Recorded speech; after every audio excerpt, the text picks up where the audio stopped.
Seeking Sister Wife, the hot mess express of a show on TLC, is currently airing a new season. I would call it just a much messier cousin to Sister Wives, honestly. Let's talk about each couple and why they've made me cringe from episodes 1 to 6. The season starts with the Davis family, and they are the poster family for the show. Literally, they're on the promotional graphic. They're also the most controversial, and I get kind of misogynistic vibes from Nick, to be honest. They all kind of share the same huge bed. It's super weird. Nick says that he was inspired to have multiple wives by watching Three's Company growing up, so this is a very far cry from the religious reason like we see on Sister Wives. Also, the wives work and Nick stays home, which is really weird. He says he's there to think and feel what his life experience is all about. I mean, they lost me there. They really did. Nick's second wife had a baby, Vera, and they're raising the baby all together. Their storyline this season is that the youngest wife, Danielle, is having an issue with them taking on more wives, even though she knew from the get-go that this is what they all wanted. So it's a touchy subject and a fundamental difference that has emerged. They made it clear that they have a 15-foot wide bed, and one of the wives mentions, there's extra room here. This is almost what I picture when I think of a harem, honestly. Danielle ends up moving out and says she's not sure what she wants to do with herself. She packed up out of the blue, got a lease and a new apartment, and now everyone is somber and crying on the couch. How did she get an apartment lease so quickly is my question. They have a barbecue and decide to talk about where they're all at. And Danielle is overwhelmed. She just keeps bursting into tears and says this is actually her first real relationship. I'm shocked by this. Can you imagine that being your first ever real relationship? Ultimately, Nick tries to salvage things and brings Danielle to get a smoothie, but he's very iffy about it because she now has a lease on her apartment, so she could really just go at any time. He's also wearing a fedora to the smoothie shop. Just wanted to point that out. They want Danielle to stay, but overall, they won't compromise about bringing in more wives, so they're at a weird impasse. So how are they going to keep getting these wives who want to share the bed? I don't know. I guess we'll find out in the later episodes. Now let's talk about Ashley and Shane. They've been married for 3 years and basically they just don't think people are meant to be monogamous. They're currently expecting their second child, and the arrangement is that Ashley would find a partner and that partner would be platonic with Shane. So it's kind of a weirder kind of thing here. They also want things to move super fast for some reason, but in my opinion, dating a pregnant woman who is also married could be kind of a hard sell, no? But apparently not, because they're dating the makeup artist from their wedding, Grace. Well, Ashley is technically dating Grace, but the theme for this couple so far is that Shane has concerns about everyone.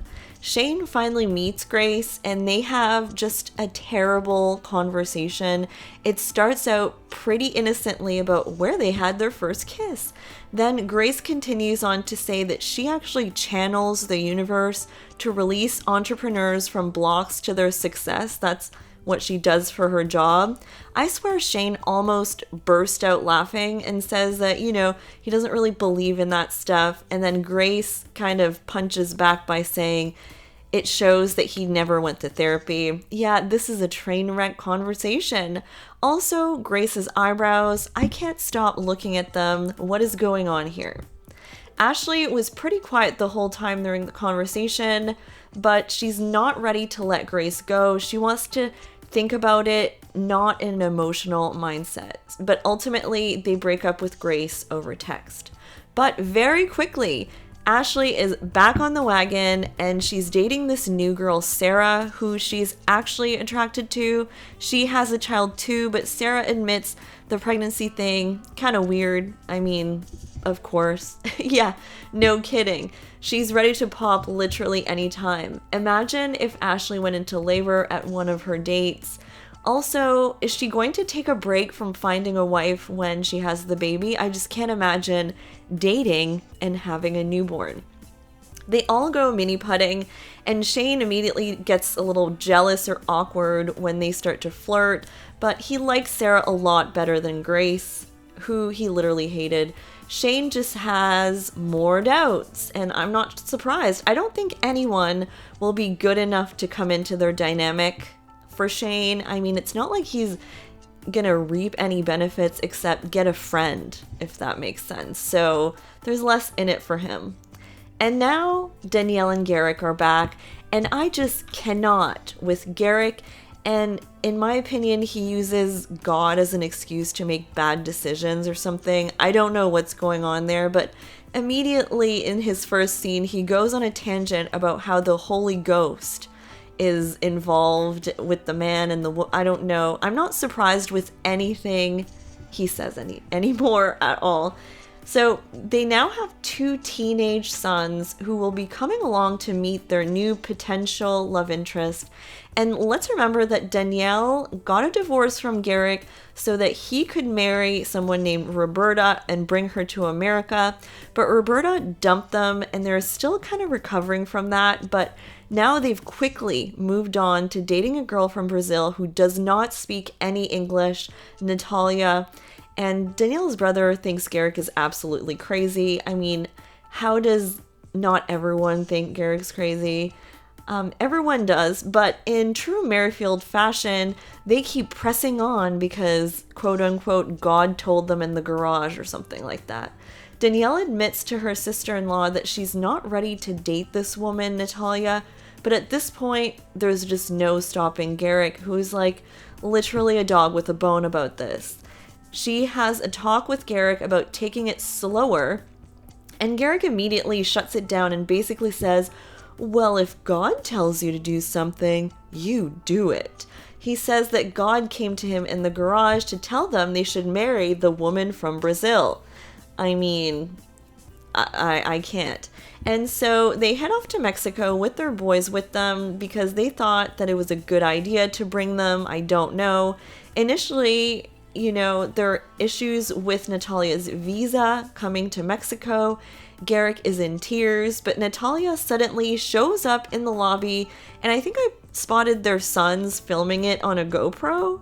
Natalia is from Rio de Janeiro, and she brought her mom, who does not believe in the lifestyle, but trusts her daughter's decision, which is admirable. I don't know if I could be that supportive.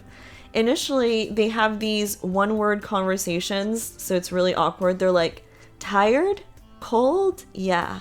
It's not exactly that magical, and Garrick is somehow convinced that proposing is going to happen no matter what, and that it's a good idea. They go to this cenote, and it's supposed to be this fun adventure, but Natalia spots bats and refuses to get in the water. Danielle mentions that she doesn't really get along with Natalia as well as Roberta, but ultimately, you know what? Garrick has a one-track mind of proposing. And it doesn't help that they constantly have to talk into the translator app to communicate. It's giving 90 Day Fiancé vibes for sure. A lot of the train wreck storylines on that show have used the translator app. Natalia asks to talk to Danielle, and she tells her that she's kind of afraid, and Garrick is not happy about that because this could delay the proposal, so he kind of barges in to the conversation. And honestly, I give credit to Natalia because she shoos him away a little bit and says maybe we delay until Danielle is ready. Cue Garrick's "this is what God wants" speech. It fixes everything. And then there are more bumps in the road. Natalia finds dating apps on Garrick's phone. She saw a notification on his phone and she is so mad. Natalia asked him apparently to delete the app, and he did. And Danielle says that when she asked him to delete it months before, he had said no, which Danielle takes as a huge slap in the face. and she is not okay. They're arguing, and Natalia's just keeping her translator on to listen to Garrick and Danielle's fight. And there are serious issues here. I'm thinking Garrick cannot propose to this girl. Natalia storms off and goes to her bedroom, and I'm thinking, okay, they're just canceling the whole thing. But after the whole debacle, Danielle wakes up and gives Natalia like a necklace that Garrick gave Roberta for her sister wife necklace, pink infinity symbol thing, ignoring the huge red flags and issues around them. And Garrick does end up proposing to Natalia while Danielle and her mom look on with champagne glasses. And he decides that now that they're engaged, you know, he's going to spend more time with Natalia. And there's this really awkward scene where Danielle is like, you know, have fun tonight. And it's really awkward. I have secondhand embarrassment watching this scene, honestly. I can't. There's also, okay, so that was the Merrifields. That was crazy. But there's also the Salahuddins. They're Muslim, and their exposure to the religion helped them with their decision to bring on another wife. And their storyline is that the mother-in-law hates the whole thing, and you know, they're in constant disagreement about that. They keep bringing her in for conversations. First, they break it to this mom that they're dating a girl called Keisha. The mom thinks they need therapy, and she can't believe that it was actually, in this case, the wife who brought this up. And she asked her point blank, why did you bring it up? And the wife's answer is, well, he needs affirmations and support. He loves that. Honestly, that answer did not really make clear sense to me. I mean, can't she give him affirmations and support? But whatever. But alas, Keisha ghosts them. She's texting while she's supposed to be in the airplane, saying she has things to take care of. So bye, Keisha. I guess that's really not going to work out. The mother-in-law, of course, since their storyline kind of fell through, the mother-in-law's brought back in to talk about how basically they can't go to her house and she doesn't want to come to theirs or something. Like, she's just laying down the law. And I don't know where the storyline's gonna go, honestly. I think they do start to see someone else. And finally, Justin and Becky. They are high school sweethearts. They had 6 kids, and she grew up in polygamy. So they are a very bold couple. They go to a restaurant with the intent to find someone, like in a psychotic way. Becky literally walks up to someone and says, "Do you want to date my husband?" I mean, that has to be done for TV, honestly.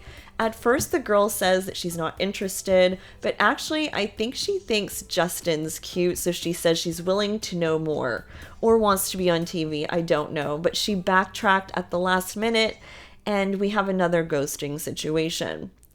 So they decide to go surprise someone they used to date called Stephanie in Texas. They drive 12 hours. And this is very stalkerish. Like, I don't know why they decided to do this, but they show up there and she says that she's dating someone else and kind of, why did you come here? I'm sure she was probably really freaked out by the whole thing. Their desperation is just incredible. All right, guys, let me know your thoughts on the new season, and I'll be back. I mean, I don't know. Am I going to watch the rest of the episodes? I'll have to see how I feel about that. What do you guys think about the new season of Seeking Sister Wife? Let me know in the comments. Bye, guys.